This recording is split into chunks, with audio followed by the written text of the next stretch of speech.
पुराने समय की बात है। एक राज्य में एक राजा राज करता था। उसका राज्य बहुत ही खुशहाल था। धन धान्य की उसके राज्य में कोई कमी नहीं थी। राजा और प्रजा खुशी खुशी अपना जीवन यापन कर रहे थे। एक वर्ष उस राज्य में भयंकर अकाल पड़ा। पानी की कमी से फसलें सूख गई। ऐसी स्थिति में किसान राजा को लगान नहीं दे पाए। लगान प्राप्त न होने के कारण राजस्व में कमी आ गई और राजकोष खाली होने लगा। यह देख राजा चिंता में पड़ गया। हर समय वह सोचता रहता कि राज्य का खर्च कैसे चलेगा। अकाल का समय निकल गया। स्थिति फिर से पहले की तरह सामान्य हो गई, किंतु राजा के मन में चिंता घर कर गई। हर समय उसके दिमाग में यही रहता कि राज्य में पुनः अकाल पड़ गया तो क्या होगा। इसके अतिरिक्त भी अन्य चिंताएं उसे घेरने लगी। पड़ोसी राज्य का भय, मंत्रियों का षड्यंत्र जैसी कई चिंताओं ने उसकी भूख प्यास और रातों की नींद छीन ली।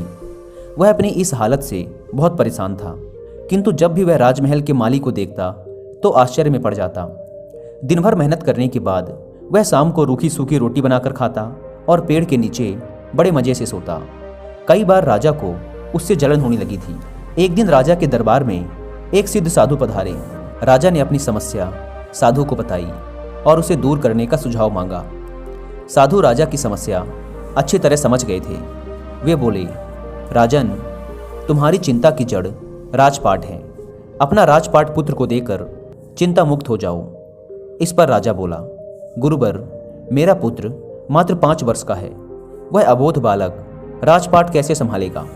तो फिर ऐसा करो कि अपनी चिंता का भार तुम मुझे सौंप दो। साधु बोले। राजा तैयार हो गया।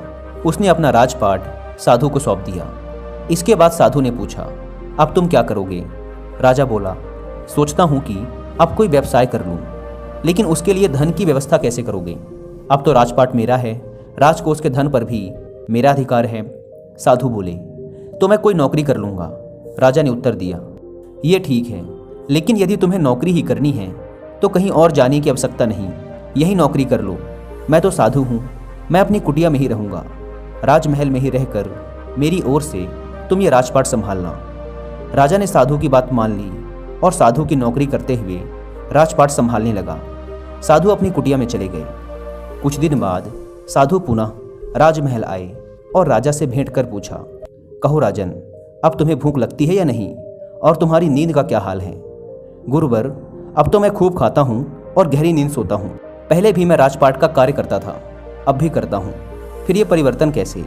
ये मेरी समझ के बाहर है। राजा ने अपनी स्थिति बताने के साथ ही प्रश्न भी पूछ लिया।